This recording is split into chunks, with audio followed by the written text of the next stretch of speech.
Engine का battery life switch लगाएंगे।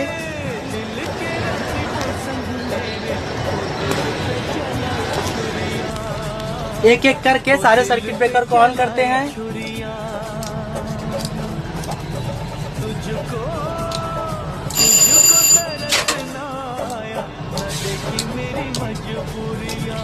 अब कंट्रोल स्टैंड पर लगी स्विच इंजन रन और कंट्रोल एंड एफपी स्विच को ऑन करेंगे। जनरल फील्ड स्विच ऑफ रहने देंगे। अब हमारा कंप्यूटर ऑन हो चुका है।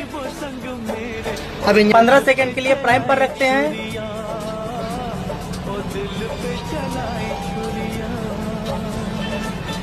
इसके बाद तुरंत इसको स्टार्टिंग पे रखते हैं 5 सेकंड के लिए।